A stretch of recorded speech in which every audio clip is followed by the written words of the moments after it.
Up next, ladies and gentlemen, it's time to hear one of the most important topics: startups, innovation, and investment in agriculture. For that, let's welcome Shyam Sundar Singh, co founder of DHAT, along with Kshitij Agarwal, head Sahyadri Post Harvest, with a warm round of applause, along with Seema Saroj, chairperson FICCI Flow Mumbai, director Kamani Tubes Limited, along with Saurabh Kamal Kishore Agarwal, founder and CEO Grow With India Private Limited. And the topic's gonna be startups, innovation, and investment in agriculture business, deciding the roadmap of 2027 and the future ahead. Please take your seats and let's start. So, good afternoon, and thank you, IIAB, for inviting me here. It's a pleasure to be part of this conversation. I had been hearing some of the conversations, and it sounded so exciting. I think, as a chapter, also over the last few years, this particular expo has given a lot of impetus to the industry, especially the agrochemical and biological industry. So, it's been a pleasure over here. My name is Shyam Sundar Singh, and I'm the co-founder of DHAT. With me, we have Kshitij from Sahyadri Farms, and we have Saurabh from Grow It. Together, we three, I think, represent one part of agricultural industry that I can safely tell you, right? So, DHAT has been a farmer-focused organization. We provide the entire, I would say, 360-degree products and services to farmers. Sahyadri is India's leading farmer-led organization. It had been a light in this entire industry where we had been talking about farmer-led organization and fairly successful. Grow It, I think, with precision agriculture solutions, is a farmer-focused organization. Everywhere it has been working for solutions which are directly getting used and impacted, getting used by farmers and directly impacting them.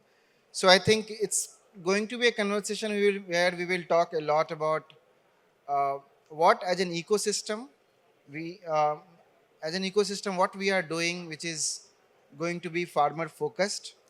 Uh, the topic is startups, innovations, and investments. I think investments part definitely will keep coming. How we will do that? But on the innovation side, we'll definitely talk about in our own way, through product innovation, to business model innovation, what we are doing for the Indian agriculture industry. So thank you.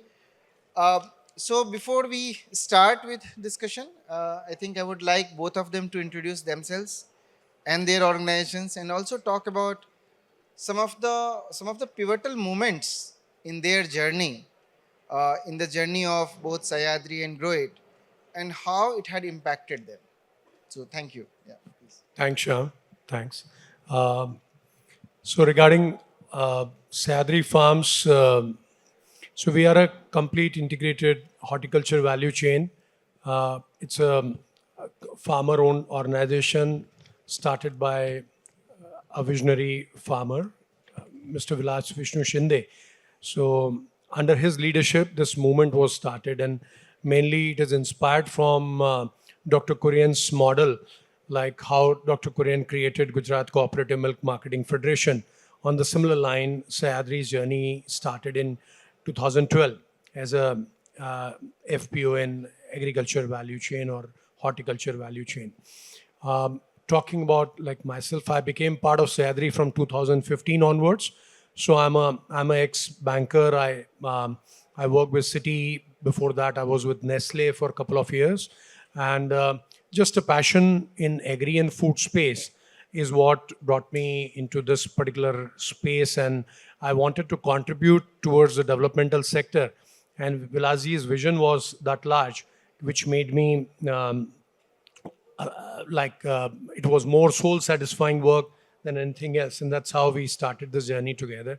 In 2015 onwards, I'm part of Sayadri, and regarding the various moments like during our Sayadri journey, so Sayadri basically started as an individual firm by Vilas Vishnu Shinde. Initial 10-12 years of learning is what we deployed from 2013 onwards, when it was converted into an FPO.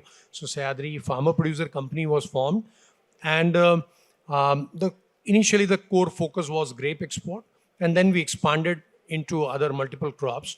So there were various moments I'll share with you, I think, as we progress. Go to you, sir. Thank you so much. Hello, everyone. I am Saurabh Agarwal. I am the founder of Grow It India. So I come from a completely non-agri background. My complete experience has been in the business world, where we are a manufacturing company into multiple sectors. What brings me to agriculture is pure passion and curiosity about agriculture. So we started just in 2020. We are a very young company. Our primary focus has been precision and protected cultivation. So when we talk of protection, all the people around here talk about chemicals or non-chemical based protection. We talk about protection which is coming through products like mulching films, weed mats, shade nets, and all those kind of things. So which is physical protection of the crops, or as we all know, microclimatic conditions for the crops. And through our learning, we have also started another venture which is into the soil testing device, which is a mobile soil testing device for farmers to take data driven decisions. Very proud to say that we are the first company to have patented products in this space, certified by ICAR, BIS standards, and patents. So that builds onto the trust and credibility of the products and services that we provide to the farmers or the ecosystem overall. So yeah, here happy to share my experience and build on to certain points for everyone. Thank you. Thank you. So, we have discussed about how do we run this, right? But I will just go a little bit off the rails because we are supposed to have one more panelist. But I will ask both of you to take up some of those questions, right? So this, and this is a very relevant question actually in the context of Sahyadri, right? In India, for the last 20 years almost, there is a great emphasis on FPOs, um, right? 2005 onwards, as I remember, right? And especially over the last 10 years, when we had been talking about 10,000 FPOs, now it is 14,000 to 21,000 FPOs, right? There is a great emphasis on that. However, success stories are limited ones, right? Of course, Sahyadri is there, a couple of others are there. Then there are some who are at some scale, you can say 5 crores or 10 crores at that level. and then there is a very, very long tail, right? Let's just start with, what do you think are some of the barriers related to policy, related to credit, related to investments, related to innovations, right? That can recreate the magic for this FPO ecosystem for which they were envisioned to start with. Thanks, Shah. So, very relevant question. I think if you go by the bylaws of farmer producer organization, actually a farmer organization only a producer can be a shareholder if you go by the bylaws, and that was one of the limiting factor. And I'm talking about like 2013, 14, 15 onwards, when Vilazi shared this proposal of creating an integrated value chain, and will create an FPO. This with most of the bankers, and most of the bankers declined it, saying that this is something which you're not like aware of or comfortable with, and even like I was a banker at that point in time. I was with Citibank, and we also interacted with him regarding the funding for an FPO, and we said we don't understand 712 extract, and this agriculture funding for multinational was like complete no. So that was the time through which like this organization was evolved, and I think the first few banks who supported him was like Axis Bank or DCB Bank in those days. But after that, like the journey, as the journey progressed, like debt was never an issue. Debt funding was possible, but always like how a FPO can go like can scale up without an equity kind of funding, and that's when during COVID time we went through this rounds of restructuring. How do we restructure? And we created a limited company, and we approached. It was a landmark decision in the history of FPOs. What Sahyadri has created, like basically through High Court and through NCLT, we got an approval to transfer entire business, whatever we had under FPO, whatever we built under FPO, under a limited company, and wherein FPO became the holding company. So this was our first private equity round, which we did in 2022. And that showed a way that yes, FPO can also go public, or can also raise money from the equity on the equity side. But yes, this was a tough one, and we could show that by leading with example. Okay, look, there is a way forward. This is a way forward for FPO if they want to move forward. Wherein the core philosophy for the farmers' core objective is not defeated, and always the controlling is with the farmer, is always with the farmers. Yeah. Thank you. So I think the point is very valid, that defining business model, a very clear value proposition, a good sound unit economics, and a good leadership, right? Those were some of the factors which worked, right? And then funding happened. But what do you think, just a follow-up question to you, right? Other than funding, let's say, what kind of support is still missing in this ecosystem?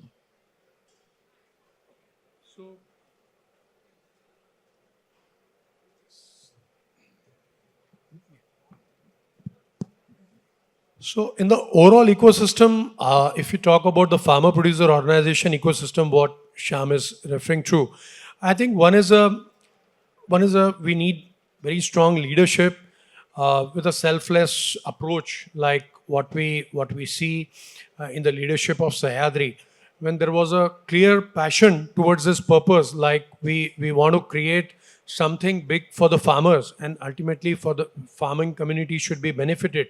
So a selfless approach, that leadership is one thing which is missing in this particular space, because that is the one basic thing which is required.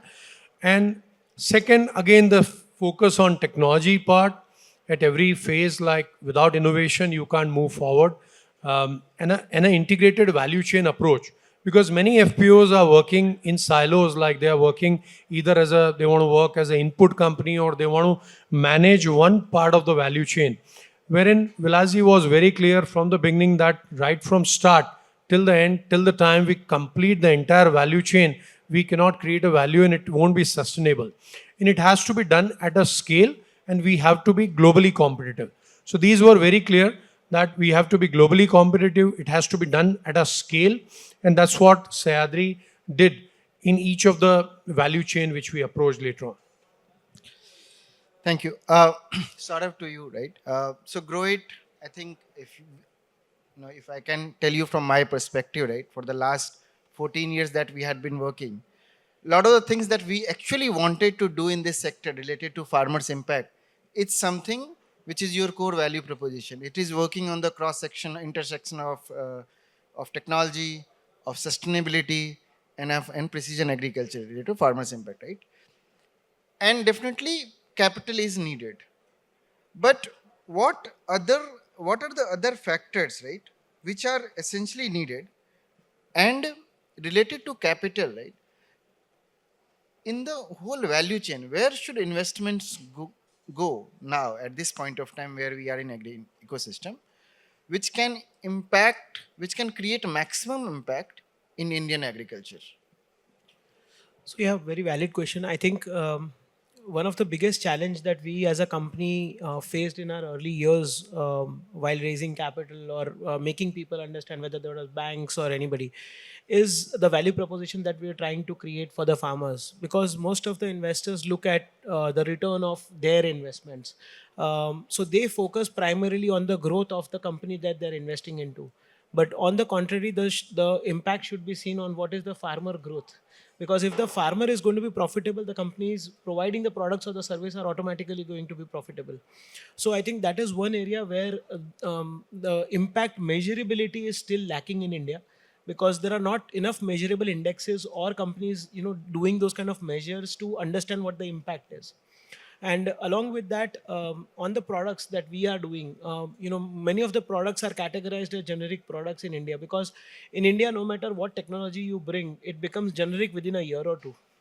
So to make people understand that there is technology within a product also, the mindset is that technology is related to computer. So to break that cliched mindset of getting into that product can also be a technology. So that was one of the most difficult part. I think investors should look at what value chain are we trying to create for the farmers, where the farmers' incremental income is taking place. So it could be probably as small as increasing the number of plants per acre for a farmer, which is a very, very basic thing if we talk about. But that has a huge impact. If I were to say that I can increase say 1,000 plants per acre for a chili farmer or a tomato farmer, that can probably increase the farmer income by almost 40-50%. So those are the small impacts which needs to be measured in terms of the product or the service that we are providing. Thank you. I think this is another question for you would be in this, and I think I would also like to put my point on that. So you talked about what investors are actually looking for. No, say what investors are actually looking for.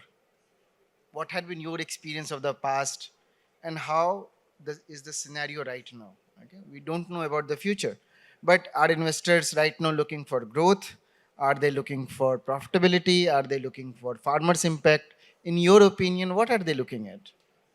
I think the investor should actually be looking for all three, because if any company which is able to provide all three, which is farmer profitability or company profitability or impact, will naturally give good returns to the investors. So I think all three aspects are equally important for any investor or any company providing the products or services. So that is one. And the second, I think the investor should be looking at a steady increase of profitability of the company rather than excessive speed in growth. There are two models. One is going the burn route, that I keep burning money for 10 years and then one day I say, okay, now I am profitable. Or the other model is that I become profitable within 2 years and I grow sustainably. So both are equally good models. It completely depends on what type of investor it is and what type of company we want to build as a founder. I think you can add more to that, because we both sort of come from different ends of scaling up the businesses. No, no, very okay. See, in India, I think close to 1.2 to 1.5 billion dollar of investment has happened in agriculture, in agri-tech, or digital agricultural technology in your words, or core agricultural technology. In both of them, almost that kind of capital flows have happened, right? And so far, of course, we haven't seen in this industry a large scale exit, right? So far, there have been some exits. Arya is there. There are a couple of more, right? Many of us are also on the cusp of doing something which can provide an exit to the investor. I think we are at that point in agriculture. Having said that, I think, and so that is a factor which puts onus on ecosystem players like us to show to investor community that this is the sector which can also provide good exit to investors. And of course, there is a long-term benefit to this also, right? Because what we believe is that we are still just scratching the surface. This sector is so huge in its scope. But at this point of time, if I know, I would be answering this, right? Profitability is definitely a factor. I think not profitability per se, but this sector cannot have high burn model. There needs to be a sustainable economic sound unit economics proven model in this sector. That is, I think, the first thing that everyone is looking at. And then farmers' impact, any kind of impact, right? Those impact could be in form of savings to farmers. These could be in form of resource optimization that farmers do for their cultivation. It could be in the form of better rate realization, right? All those things are valid. But my fundamental belief is that our our fundamental belief had been that if there is no that kind of value proposition to farmers, there is no business model per se in agri, right? There can be a business model which can work for some time, but at the end of the day, it will not be a sustainable business model in itself. So that is the foundation itself. At this point of time, I would not say growth is a factor. Growth is the secondary factor no, once the other two are achieved, in my opinion. I think I can just add to that is, specifically in agri sector, what I feel is technology or the solution should not be created in a room and then go on and deployed in the farm. I think all three of us have experienced that we created something farm up and then created the model around it. I think that has something been a successful mantra in the agri sector where the real problem has been solved on the ground first and then a business model has been built around that solution. So I think that is something which agri sector would probably benefit more rather than something which is created in a boardroom and then we see, okay, how can we apply it to the farmer solutions. Very, very valid point. And I think I will take a cue from what you said. And I'll ask Kshitiz on this, right? Why? Because this is a Sahyadri in its story is a very ground up model, right? It has grown from the problems solving at the farmers level, right? So it is post harvest losses, right? Which is the one core problem statement that Sahyadri has focused on. 30 to 40% post harvest losses happen, right? What are the different interventions, right? Technology interventions or process interventions which can create or which has created biggest difference in managing post harvest losses, thereby ensuring that a larger share of actual realization is happening to the entire ecosystem, from farmers to the player who is managing that intervention. Thanks, Sham. That's a very crucial question as far as to create any successful value chain in agriculture space. So our process basically start Sham, right from how the factors which are in our control. So when we train our farmers, you have to focus only on the production part, productivity, and the quality. These are 2-3 factors which are in control of our farmers to get the best productivity, quality at the farm level. That is the first thing we ensure. And again, there the benchmark is the global norms. Whatever is the global best norms, that is what we benchmark. We have to produce at par with the top quality across. We should be able to sell at any part of the world. So that is the first part. Second part is when we harvest. When we harvest, we ensure that we buy the entire crop. We have to give as a farmer producer organization or as a post harvest company. When we buy, we have to give complete solution to the growers. We can't say we'll only buy A grade for exports or a B grade for processing or a C grade. So that's why when you look at the Sahyadri value chain, the way it is created, we we have a sizable exposure on the export side. We have a sizable exposure on the semi-processed side wherein we do processing. We have a sizable exposure on converting every fruit and vegetable into all forms. So we export fresh, we do semi-processed purees like tomato puree, mango pulp in all form. We do frozen pulps purees. And then now we have dried unit. We do spray drying, we do freeze drying. And the last leg, which you again can't miss out, we can't still work as a B2B company. We have, the real value is finally you have to reach directly to the end consumer. And that's what we are at the finishing end of it. B2C, we are like, now we are taking the brand directly to the consumer in the B2C form, being it in fresh space or in the valuated space. So when you try and complete this whole space, you are able to minimize the post-harvest losses. And another vertical like Sahyadri Bioactive, which I lead, like this vertical was created because when you process fruits and vegetable, 30 to 40% of your byproduct you are otherwise throwing. So we create solid biomass like in the form of peel, seed, and almost 2 lakh metric tons of different peel and seeds are like as a solid biomass is created. That's when we created a bioactive vertical wherein how we can create a value out of it. So Sahyadri today is not just into fresh space or process space. We have a nutraceutical grade plant. We are setting up a pharmaceutical grade plant to supply API grade to pharmaceuticals, and that is all out of the waste, out of the byproduct, and the product which we just launched, like it's a microalgae we are growing on the water streams. So it's a complete circularity and sustainability. It's in principle delivered, not just like we are talking about it, but we have completed those all dots. That is the reason why we could minimize our post-harvest losses and create a value out of that 30-40% which we were otherwise missing out. So that's a very valid question. It's a very beautiful answer, right? Considering that, what you said essentially is that look at market, see what market needs, build a solution around that, keep your main stakeholder in focus, which is farmer, and then see how you can maximum benefit that particular stakeholder in a maximum way. So very good answer. And very interesting to hear your interventions in biospace, pharma space, right? It's very interesting. I think, tell me this in one line, that if you have some investments to make in the value chain, because you are also working across this value chain, where would you put that investment? What would you prioritize? Where would you prioritize? If I'll be more specific, let's say which crop, which elements of the value chain would you prioritize at this point of time for intervention?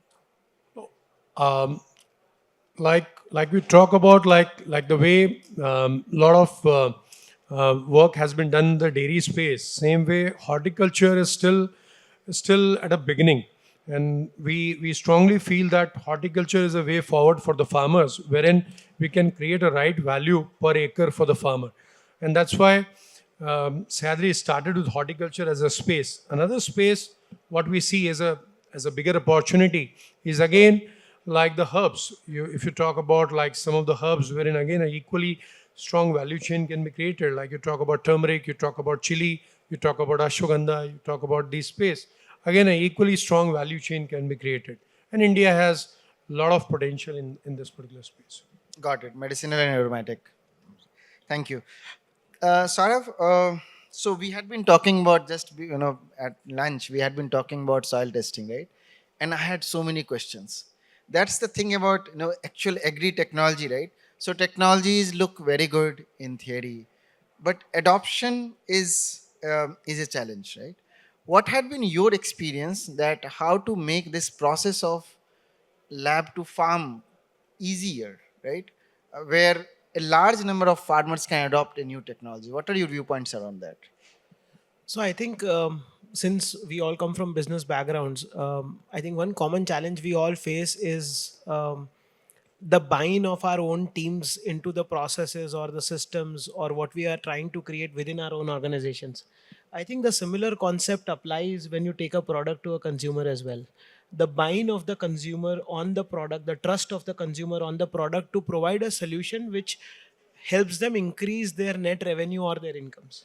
So I think if we can prove that to them through our model, which is a try and test model or a demonstration farm model, I think that is something which has worked for us very well. When we started back in 2020 and said people that through mulch film you can increase your output by say 40-50%, people laughed at us. They said, how can you make such a claim? So what we had to do is we had to understand how we can justify that claim. So we went back to the drawing board. We did all the tests through ICAR and different bodies, and then we got that certified through those bodies. Once that certificate was there, that's when the trust started happening. And then we created demonstration plots. At one point of time, we were running more than 100 demonstration plots across the country just to prove the point that, okay, this is doable. So I think if you can show them that this is doable and this is the result that you can actually get, I think that's when the buy-in starts coming in. So that is very important to create, keeping in mind the consumer, as we rightly said, whether it be at the end of any supply chain model or any new technology. If the consumer can see the value proposition for themselves, I think that's where the buy-in will come. In the interest of time, right? And the last question to you would be, Anshitesh, is that uh, for the next, let's say, 5 to 10 years, for the next phase of agriculture, right? What I believe is that post big data and LLM models and all AI, right? Lot of things have changed, and it will continue to change. That's the one thing that always happens, right? So, what are you, in your opinion, what are the biggest opportunities in Indian agriculture which can be pursued, right? What in your mind are some of the things which you believe that Indian agriculture, where it is growing, right? For the next 5 to 10 years, what are the biggest opportunities in agriculture?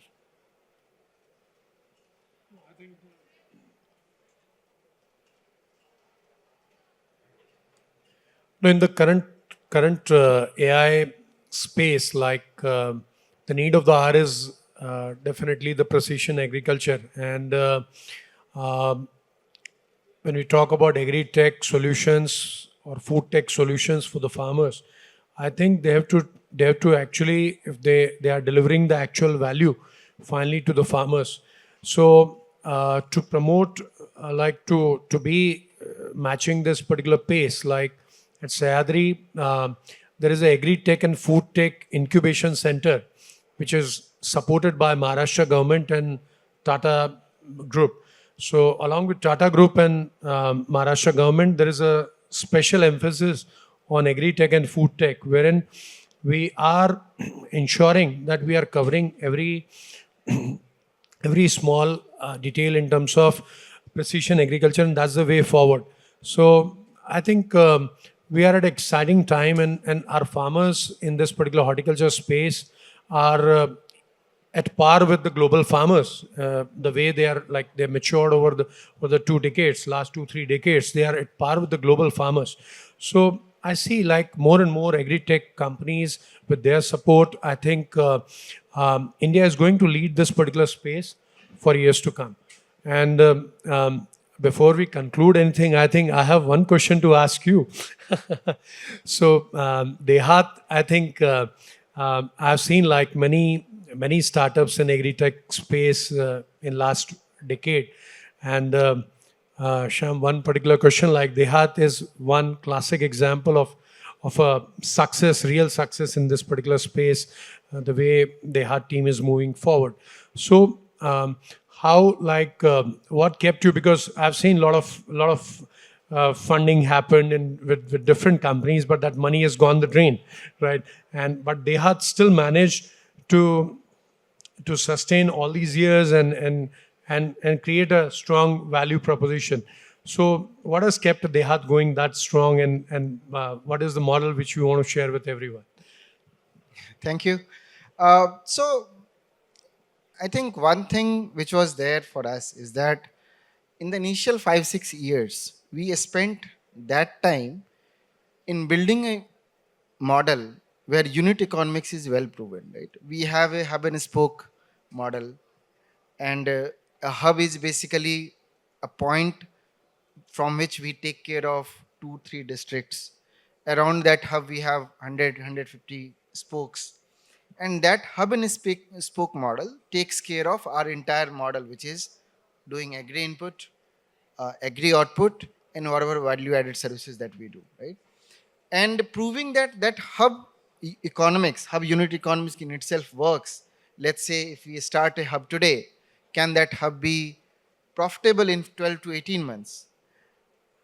Once we proved that, I think next steps were just replicating that and then going deep into the value chains of both agri input and agri output.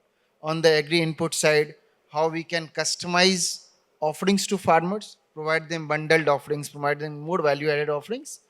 And on the agri output side, how we can move from uh, simple staples, offering simple staples to market, how we can move to value added markets, or we can move to premium markets with processing products, or with let's say to export markets.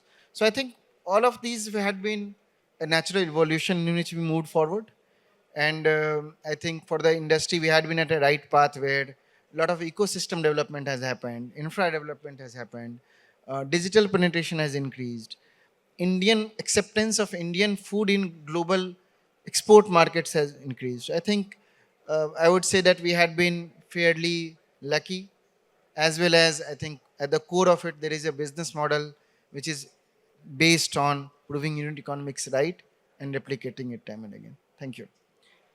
Um, to sort of last question to you, and I will take the point from Sitish, right, related to precision agriculture, and you are exactly doing that. And let's say that we are here in 2036, sitting here in the same, at much larger expo, maybe multiple pavilions.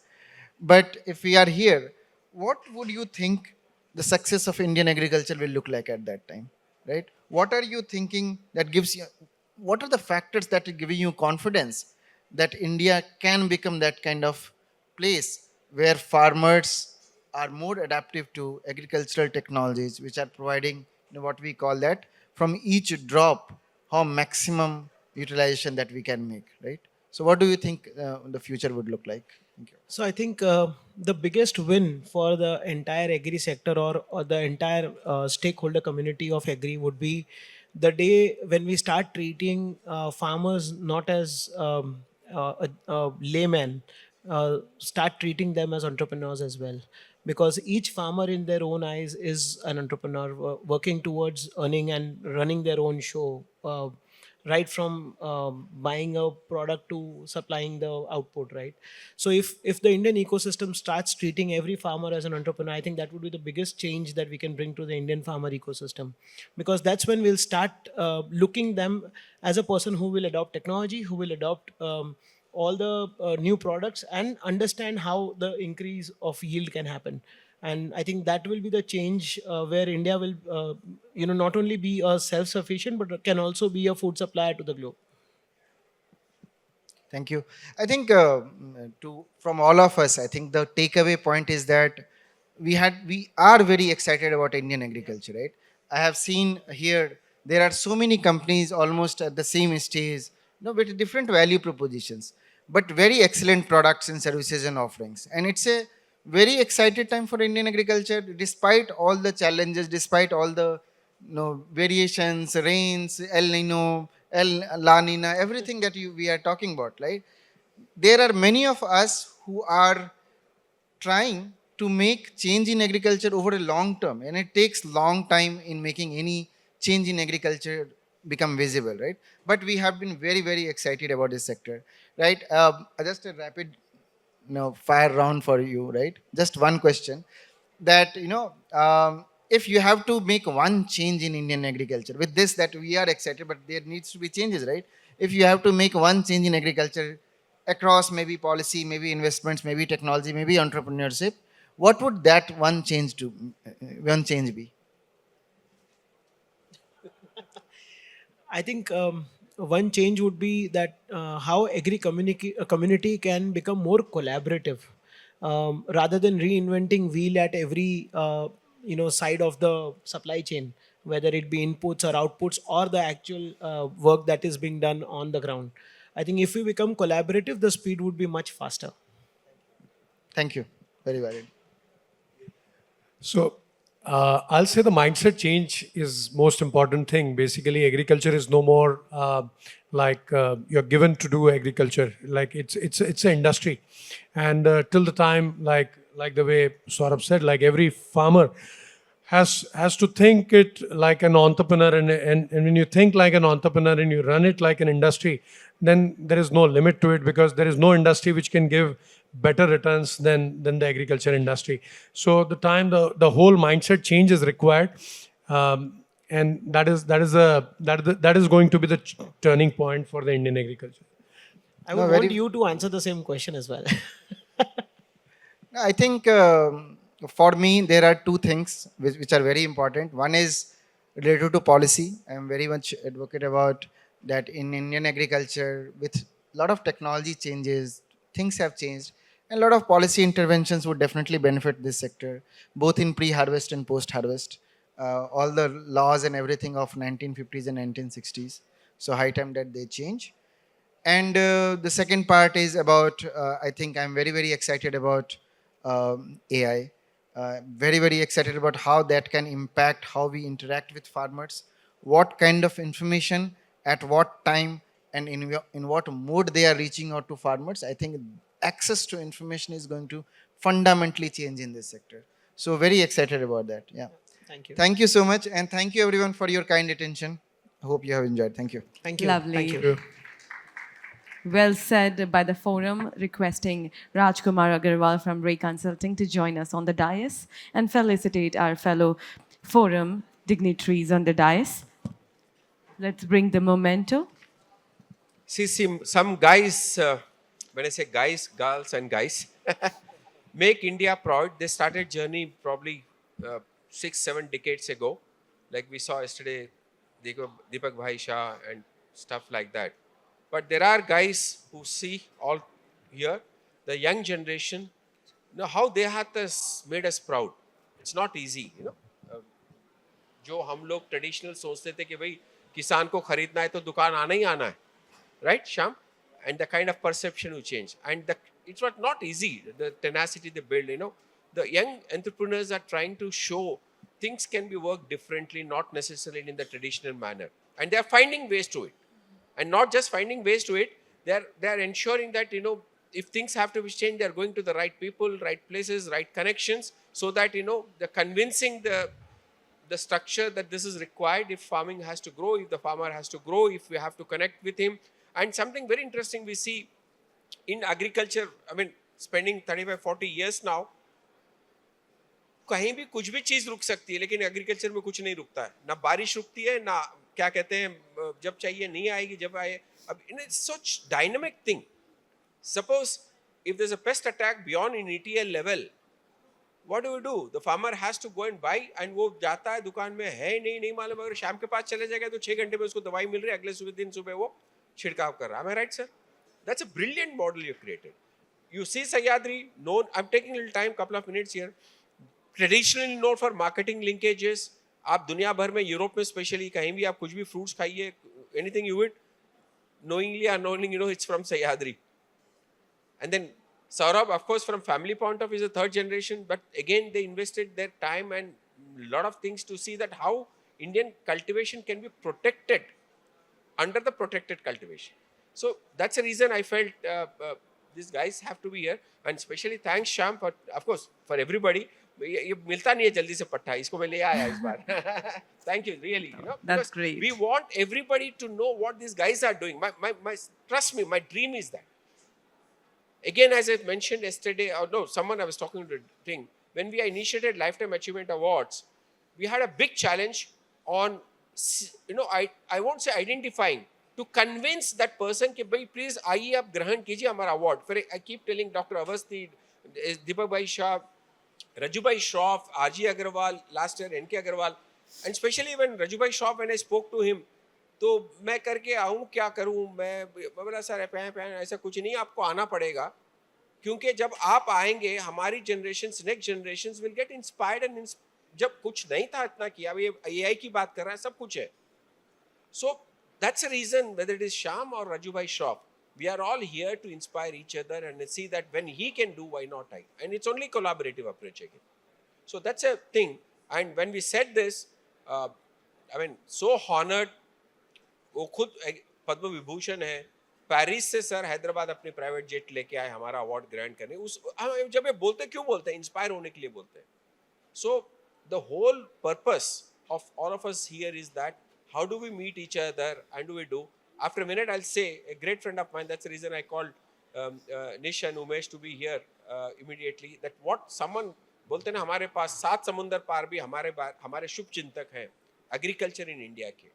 So with that, thanks Sham, Kshitij and Saurabh. अरे 3 S.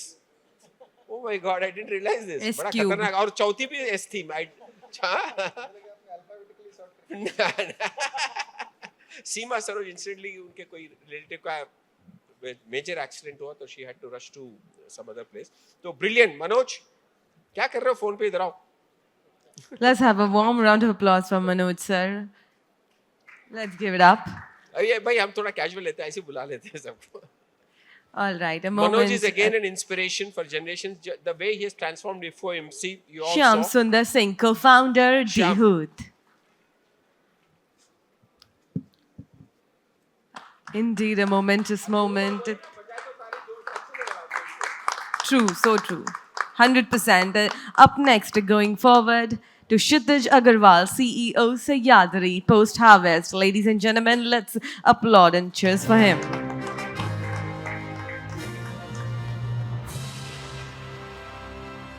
Up next, let's give it up for Saurabh Kamal Kishore Agarwal, founder and CEO, Crowit India Private Limited.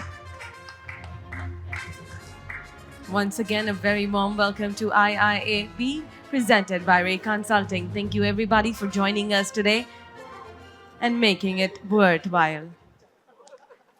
A group picture together to cherish forever.